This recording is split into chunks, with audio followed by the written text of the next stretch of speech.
Movie start होती है तो हमें अपोकलिप्टिक टाइम दिखाया जाता है, यानी जब आज से हजारों साल पहले इंसानों जैसे नजर आने वाले मॉन्स्टर्स जिन्हें टाइटन्स कहा गया है, उन्होंने पूरी दुनिया को डिस्ट्रॉय कर दिया था और उनसे डर कर इंसानों को अपनी जान बचाने के लिए अपनी ही बनाई गई दीवारों के पीछे सरवाइव करना पड़ रहा है। और वो लोग दीवार के पीछे इस उम्मीद पर जिंदगी गुजार रहे थे कि अगर वो टाइटन्स वापस आ गए तो ये दीवार उनको सेव करेगी। लेकिन अब 100 सालों से ज्यादा गुजर चुके थे और लोग टाइटन्स को भूलने लगे थे और अब टाइटन्स की हिस्ट्री सिर्फ किताबों में लिखी गई कहानियों तक रह गई थी, जो बच्चों को डराने के लिए इस्तेमाल की जाती हैं। दीवार के पीछे रहने वाले लोग चाहकर भी उस दीवार को पार करके बाहर नहीं जा सकते थे, क्योंकि गवर्नमेंट ने टाइटन्स के डर से दीवार के पास जाना भी डिसअलाउ किया हुआ था। और इस तरह से लोग बुरे लाइफ यानी मुश्किल में भी जिंदगी गुजारने पर राजी हो गए। दीवार के अंदर की दुनिया को 3 हिस्सों में डिवाइड किया हुआ था। एरिया नंबर 3 फार्मर्स और वर्कर्स का था, जो खेतों में काम करके सरवाइव करते थे। एरिया नंबर 2 इंडस्ट्रियल था, जहाँ पर फैक्ट्रीज लगाई गई थी। और एरिया 1 प्राइमरी था, जहाँ पर अमीर लोग पूरे सिटी को कंट्रोल कर रहे थे और किसी को भी एक एरिया छोड़कर दूसरे एरिया में जाने की इजाजत नहीं थी। एरिया नंबर 3 में रहने वाला एक लड़का जिसका नाम एरिन था, वो काफी टैलेंटेड था और वो टाइटन से डर कर 4 दीवारी में प्रिजनर्स की तरह जिंदगी नहीं गुजार सकता था, क्योंकि उसमें हमेशा कुछ बड़ा करने की लगन होती है और उसकी डिजायर थी कि वो बाहर की दुनिया को एक्सप्लोर करे। और अपनी इस ख्वाहिश को वो अपने फ्रेंड्स के साथ भी शेयर करता है, क्योंकि वो टाइटन्स पर बिलीव नहीं करता था। वो यही सोचता था कि टाइटन एग्जिस्ट नहीं करते और उसे लगता था कि लोग टाइटन से डरते हैं, इसीलिए यहाँ पर छुपे हुए हैं। इसके साथ साथ एरिन का जो मेल फ्रेंड होता है वो भी काफी टैलेंटेड होता है और किसी भी आम इंसान को कोई एक्सपेरिमेंट्स करने की इजाजत नहीं थी, क्योंकि गवर्नमेंट का मानना ये था कि अगर इंसान अपनी सक्सेस के लिए कुछ करेगा तो वो गलत करेगा। वहीं पर एक लड़की जिसका नाम मिकासा होता है, एरिन और वो दोनों एक दूसरे को काफी लाइक करते थे और वो एरिन के साथ एक हैप्पी लाइफ गुजारना चाहती थी। एरिन का फ्रेंड उससे मिलने जाता है और तभी वो एक अननोन पर्सन से टकरा जाता है, लेकिन वो उस पर ज्यादा ध्यान नहीं देता और उसे इग्नोर करता है। एरिन खुद को उस जगह पर पाकर काफी लकी फील करता था, क्योंकि वो दूसरी साइड वाले लोगों की दुनिया को देख सकता था। वो जगह एरिन की इसलिए भी फेवरेट थी क्योंकि वहाँ पर बॉम्ब मशीन पड़ी हुई थी और डर की वजह से कोई भी वहाँ पर नहीं आता था। और एरिन इस बार इरादा कर लेता है कि वो दूसरी साइड वाली जगह पर जाएगा, चाहे कुछ भी हो जाए। और वो अपने फ्रेंड्स को भी इस बात पर एग्री कर लेता है। उस दीवार के पास आर्मी का पहरा था और वो फर्स्ट टाइम सोल्जर्स की नजरों से बचते हुए उस दीवार के काफी करीब आ जाते हैं, लेकिन इससे पहले कि वो आगे बढ़ते वो पकड़े जाते हैं। उन सोल्जर्स का लीडर उन लोगों को बचा लेता है, क्योंकि वो लीडर एरिन को काफी लाइक करता था और उन्हें पता था कि एरिन काफी इंटेलिजेंट है और वो एरिन के इस पैशन को अंडरस्टैंड भी करते थे। अभी वो लोग ये बातें डिस्कस कर ही रहे होते हैं कि जमीन कांप उठती है और जब वो दीवार के ऊपर देखते हैं तो उन्हें यकीन नहीं आ रहा होता जो वो देख रहे होते हैं, क्योंकि पहली बार इतने खौफनाक डर से उनका सामना जो हो रहा था। और वो एक मॉन्स्टर टाइटन था, जो कि टाइटन से कई ज्यादा पावरफुल और बड़ा था और ऐसे मॉन्स्टर्स को जायंट्स कहते हैं। और वो उस दीवार से भी काफी बड़ा होता है और आग का बना होता है और उस वक्त वो आग निकाल रहा था और अपने इतने बड़े बड़े पाँव का इस्तेमाल करके वो दीवार को तोड़ने लगता है। वो लोग काफी डरे हुए और काफी हैरान होते हैं। आग के अटैक से काफी बुरा हाल हो चुका था। लीडर एक सोल्जर को ऑर्डर देता है कि वो बॉम्बिंग करना शुरू कर दे, लेकिन वो सोल्जर उसे ये कहकर रोक देता है कि गवर्नमेंट ने हमें इन एक्सप्लोजिव का यूज करने से मना किया है। और वो जायंट काफी बड़ा होल करके हवा की तरह गायब हो जाता है और वहाँ पर तूफान आने से पहले जैसी खामोशी छा जाती है और देखते ही देखते वो टाइटन्स मॉन्स्टर्स दीवार के उस होल से बाहर आने लगते हैं। दिखने में तो वो बिल्कुल इंसानों जैसे लग रहे थे, लेकिन इंसानों की निस्बत वो काफी लंबे चौड़े थे और इंसानों को देखकर उनके फेस पर इविल स्माइल होती है कि जैसे वो इंसानों को अपना खाना समझ रहे हों। वो लीडर टाइटन्स पर बॉम्बिंग करने में कामयाब हो जाते हैं, लेकिन उन्हें ये नहीं पता था कि ये टाइटन्स इटर्नल हैं, यानी ये एक ऐसे मॉन्स्टर्स हैं जिन्हें कभी नहीं मारा जा सकता। और टाइटन्स की बॉडी की जख्मी पार्ट्स खुद ब खुद रिस्टोर होने लगते हैं। अब क्योंकि टाइटन्स तादाद में काफी ज्यादा थे तो वो लोगों को चारों तरफ से घेर लेते हैं और इंसान उसके आगे काफी छोटा दिख रहा था। और वो इंसानों को ऐसे समझ रहे थे कि जैसे इंसान पाँव में आने वाले कीड़े मकोड़े चूंटियां हैं जिन्हें मसल दिया जाए, खेलने वाले खिलौने हैं और यही नहीं बल्कि इंसान उनके लिए किसी बारबेक्यू से कम नहीं थे, क्योंकि वो उन्हें ऐसे ही पकड़ पकड़ कर खा रहे थे। सोल्जर्स इतने ज्यादा डर जाते हैं कि वो टाइटन्स का खाना बनने से ज्यादा सुसाइड को प्रेफर करते हैं और अपने आप को मार डालते हैं। टाइटन्स ने पूरे सिटी में तबाही मचा दी थी। लोग या तो टाइटन्स का शिकार होकर या लोगों की अफरा तफरी में कुचलकर मरने लगते हैं और उन लोगों को अपनी जान बचाने के लिए सिर्फ एक ही जगह मिलती है, जो कि सिटी का बहुत बड़ा हॉल था। लोग सिर्फ खुद को सेव करने के लिए दूसरों की जान की परवाह किए बगैर जबरदस्ती अंदर घुसने लगते हैं और एरिन और मिकासा भी खुद को सेव करने के लिए ऐसा ही करते हैं। मिकासा एक छोटे बच्चे को उसकी माँ के साथ देखती है तो उसे उन लोगों पर तरस आता है और वो उस बच्चे को सेव करने की वजह से बाहर ही रह जाती है और एरिन लोगों की भीड़ में घसीटते हुए हॉल के अंदर चला जाता है और हॉल का दरवाजा बंद कर दिया जाता है। एरिन उस हॉल के डोर को खोलने की कोशिश करता है, लेकिन लोग उसे ऐसा करने से मना कर देते हैं। मिकासा ने उस छोटे बच्चे को पकड़ा होता है और एक टाइटन मिकासा की तरफ ही आ रहा होता है। एरिन जो कि मजबूर होता है और कुछ भी नहीं कर पाता और टाइटन मिकासा और उस बच्चे दोनों को निगल जाता है और अचानक से वहाँ पर खामोशी छा जाती है। एरिन किसी तरह जबरदस्ती करके उस हॉल से बाहर आ जाता है और वो देखता है कि जिस हॉल में सर्वाइवर्स छुपे हुए हैं, टाइटन्स उस हॉल के चारों तरफ से घेरे हुए खड़े हुए हैं और टाइटन्स उस हॉल की छत को तोड़कर लोगों को खाने लगते हैं और तेजी से लोगों का खून बहने लगता है जैसे खून की नदी बह गई हो। हालात से तंग एरिन सिटी की तरफ आगे बढ़ जाता है। इसके बाद हम 2 साल बाद के टाइम को देखते हैं, जहाँ हमें एरिया 2 यानी इंडस्ट्रियल एरिया दिखाया जाता है। ये लोग सेफ थे क्योंकि मजबूत दीवार की वजह से जायंट के हमले से बच गए और जो लोग पिछले हमले के सर्वाइवर्स थे वो भी यहाँ आकर बस गए,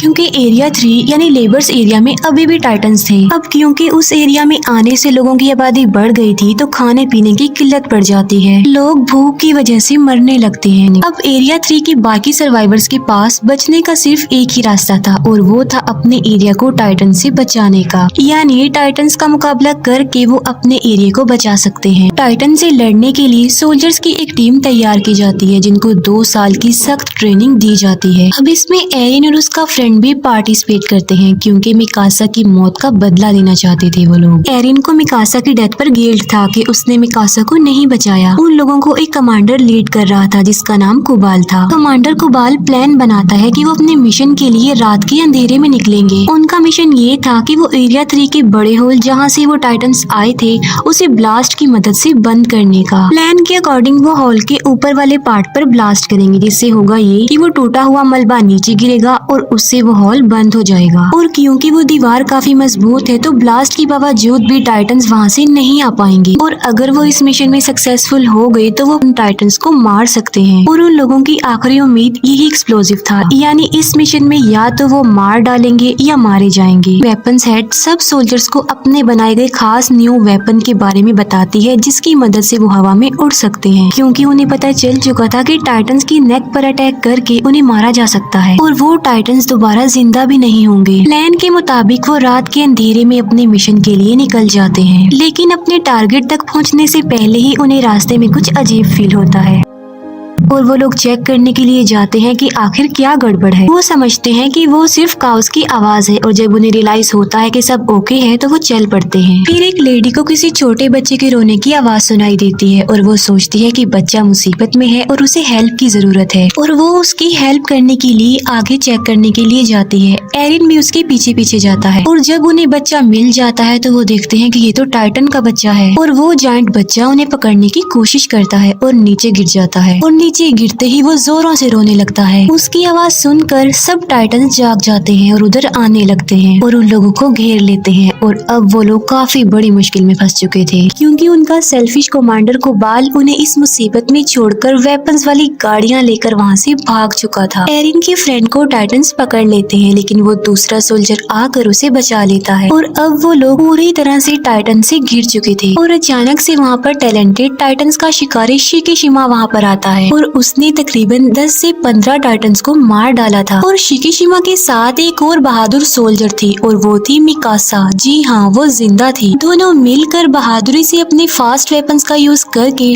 टाइटन्स को मार डालते हैं। टाइटन्स को मारने के बाद वो अपने टारगेट यानी दीवार के उस होल के पास जाते हैं, लेकिन हैरत की बात ये थी कि मिकासा एरिन को अपनी कोई भी फीलिंग्स नहीं दिखा रही थी क्योंकि उस इंसिडेंट के बाद वो सिर्फ अपना बदला लेना चाहती थी। मिकासा को वो टाइटन निगल चुका था लेकिन शिकीशिमा ने उसे बचाया और टाइटन से लड़ना सिखाया। टाइटन से लड़ने का एक सीक्रेट बताता है कि अपने गुस्से को आजाद छोड़कर टाइटन्स पर टूट पड़ो और मुकाबला करो। वो एक बात और बताता है कि इंसान का दुश्मन टाइटन से ज्यादा डर है, जो कि उसे छिपने पर मजबूर करता है। तभी उनका सेल्फिश कमांडर कुबाल वहाँ पर आता है। वो कहता है कि मिशन के लिए जो फास्ट वेपन्स हमने यूज करनी थी वो हमारी सीक्रेट जगह पर नहीं मिले, बल्कि वो अंडरग्राउंड केव्स में थी और मैं उन एक्सप्लोजिव्स को खोना नहीं चाहता था, इसीलिए मुझे जाना पड़ा, क्योंकि हम में कोई तो चीटर है जो वो वेपन चुरा सकता था और एक्सप्लोजिव को खोने का रिस्क वो नहीं ले सकते। वो लोग वेपन्स को लोड करने लगते हैं, लेकिन टाइटन्स उनकी आवाजों को सुन लेते हैं और अचानक वो टाइटन्स 2 लोगों को खा जाते हैं। वो सब लोग काफी घबरा जाते हैं, लेकिन लालची लीडर को एक्सप्लोजिव की पड़ी हुई थी और कोई चोर उनके वेपन्स एक्सप्लोजिव से भरी हुई गाड़ियां चुरा कर ले जाता है। और एक लेडी जिसके हस्बैंड को टाइटन्स खा चुके थे, गुस्से में आकर वो उस चोर से एक्सप्लोजिव वाली गाड़ी छीन लेती है और एक्सप्लोजिव को बचाए सेव करने के वो उसमें आग लगा देती है और अपने हस्बैंड का रिवेंज लेने के लिए टाइटन्स के बीच में ट्रक को क्रैश कर देती है। लेकिन इतने हैवी ब्लास्ट से भी टाइटन्स को कुछ नहीं होता, लेकिन उनकी आखिरी उम्मीद एक्सप्लोजिव भी अब खत्म हो चुका था। कुबाल भी उन्हें मरने के लिए मुसीबत में छोड़कर चला जाता है और वो लोग टाइटन्स के बीच में बुरी तरह से फंस चुके थे।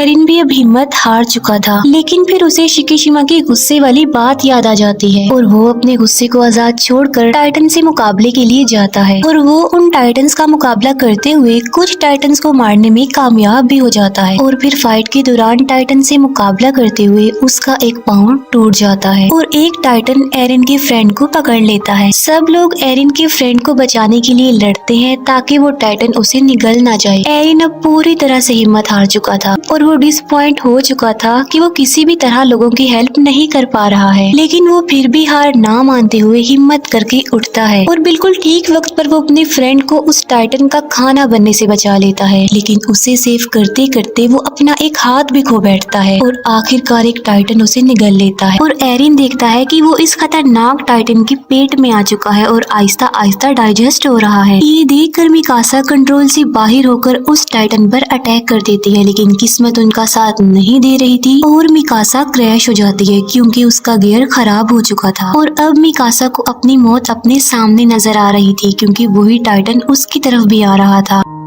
लेकिन अचानक से टाइटन को अपने पेट में कुछ अजीब सा फील होता है और एक काफी बड़ा मॉन्स्टर उस टाइटन के मुंह को चीरते हुए बाहर आ जाता है और एक एक्सप्लोजन से काफी बड़ा जायंट पैदा होता है और ये जायंट बाकी टाइटन्स को मारता जा रहा था। फिर ध्यान से देखने पर उन लोगों को पता चलता है कि ये कोई और नहीं बल्कि ये तो एरिन है और फिर वो बाकी जायंट्स की तरह कमजोर होकर मरने लगता है। और तभी वो कमांडर जो एरिन के टैलेंट को समझता था वो एक बात कहता है जो किसी को भी समझ में नहीं आती। वो कहता है कि इसकी नेक का पीछे वाला हिस्सा काट दो। अब किसी को उसकी बात समझ में तो नहीं आती, लेकिन फिर भी मिकासा ऐसा ही करती है और वहाँ से एरिन निकलता है। और हैरानी वाली बात तो ये है कि उसका टूटा हुआ हाथ और पाँव अब रीजनरेट हो चुके थे। ये देखकर सब लोग काफी हैरान रह जाते हैं और किसी अननोन रीजन की वजह से शिकीशिमा स्माइल करता है जैसे वो पहले से ही जानता था कि ऐसा होने वाला है। इसके बाद हमें एरिन के पास्ट का एक सीन दिखाया जाता है जहाँ पर एरिन के फादर जो कि साइंटिस्ट थे, एरिन में किसी वजह से कोई वैक्सीन इंजेक्ट करते हैं जिसमें वो कमांडर भी उनके साथ थे।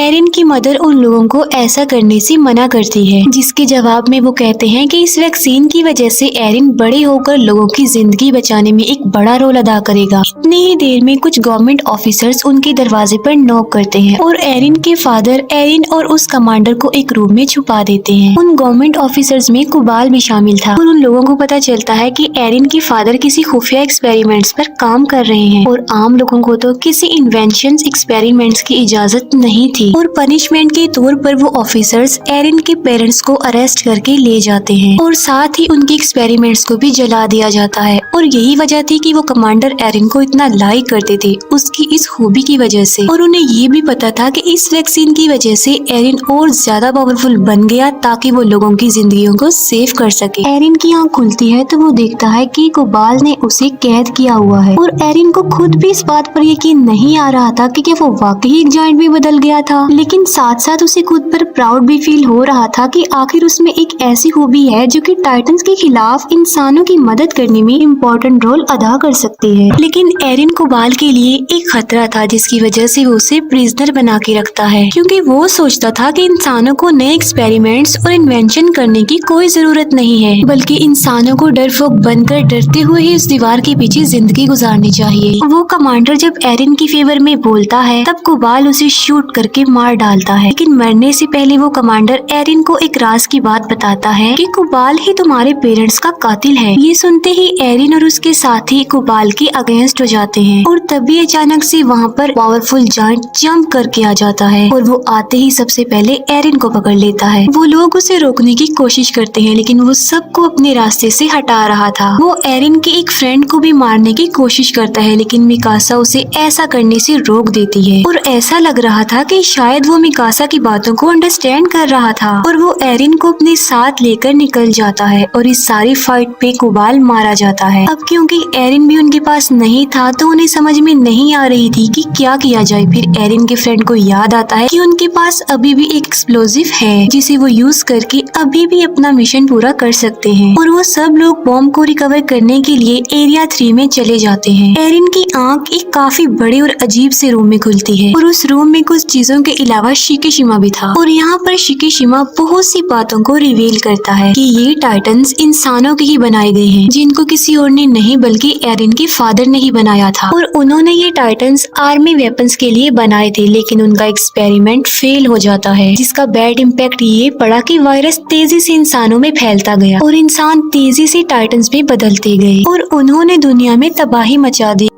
ये सिलसिला ऐसे ही चलता रहेगा, कभी नहीं रुकेगा। और मुसीबत की बात ये है कि ये टाइटन्स बगैर कुछ खाए पिए भी जिंदा रह सकते हैं, यानी ये कभी भी मरने वाले नहीं हैं। और इन्हें मारने का सोल्यूशन सिर्फ और सिर्फ एरिन के फादर के पास था जो उनके साथ ही मर गया। और अगर गवर्नमेंट उन्हें इन एक्सपेरिमेंट से ना रोकती तो शायद आज टाइटन्स को मारने का कोई तो हल होता। और एरिन के फादर ने अपने बेटे को ही चूज किया जिसके अंदर उस वैक्सीन को इंजेक्ट किया ताकि वो लोगों की हेल्प कर सके और टाइटन्स के अगेंस्ट लड़ सके। और एरिन कभी भी नहीं मर सकता और जब चाहे वो जायंट में बदल सकता है। शिकिशिमा ये भी बताता है कि ये वही है जो गवर्नमेंट के अगेंस्ट है और उसके साथ ही नहीं वेपन्स चुराने की कोशिश की थी। एरिन शिकिशिमा की बातों से इम्प्रेस होकर उसकी हेल्प करने के लिए रेडी हो जाता है। एरिन के पार्टनर्स किसी तरह टाइटन से बचकर बॉम्ब के पास जाते हैं और बॉम्ब को ट्रक पर लोड करने के बाद वो दीवार की तरफ बढ़ते हैं, लेकिन रास्ते में ही शिकिशिमा उन्हें रोक लेता है। उसका प्लान ये था कि वो इस बॉम्ब की मदद से एरिया 2 पर अटैक करके उसे डिस्ट्रॉय कर देगा और दीवार गिर जाने की वजह से लोगों को ना चाहते हुए भी टाइटन से लड़ना पड़ेगा। और जब वो टाइटन्स को मारने में कामयाब हो जाएंगे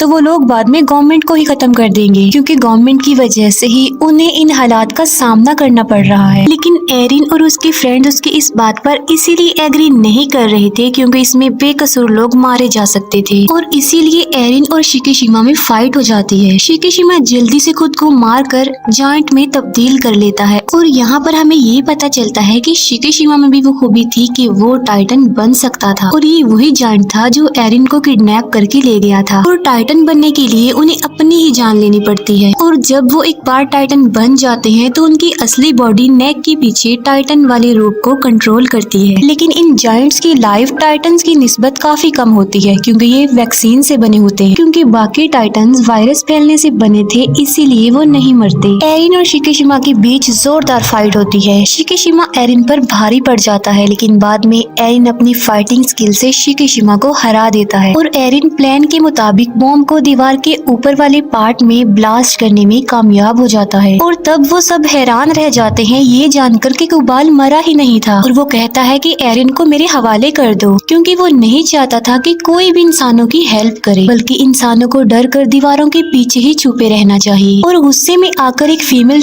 सोल्जर कुबाल को मार डालती है। और यहाँ ये बात भी रिवील हो जाती है कि मूवी के स्टार्ट में हमने जो टाइटन यानी जो किंग जायंट देखा था वो कोई और नहीं बल्कि वो कुबाल था। कुबाल जायंट में बदल कर उनके मिशन को रोकने की काफी कोशिश करता है। तब शिकिशिमा उनकी हेल्प करने पर एग्री हो जाता है और अपनी जान की परवाह किए बगैर बॉम्ब को किंग टाइटन यानी कुबाल की मुंह में घुसा देता है और वहाँ पर एक्सप्लोजन की वजह से किंग टाइटन की मौत हो जाती है और एक्सप्लोजन की वजह से बनने वाले मलबे से वो बड़ा सा होल भी बंद हो जाता है। वो सब लोग काफी खुश हो जाते हैं क्योंकि वो अपने मिशन को अचीव कर चुके थे और एरिन और मिकासा का समंदर और उड़ते हुए बर्ड को देखकर ड्रीम पूरा हो जाता है और उनके ड्रीम के साथ ही मूवी यहीं पर एंड हो जाती है।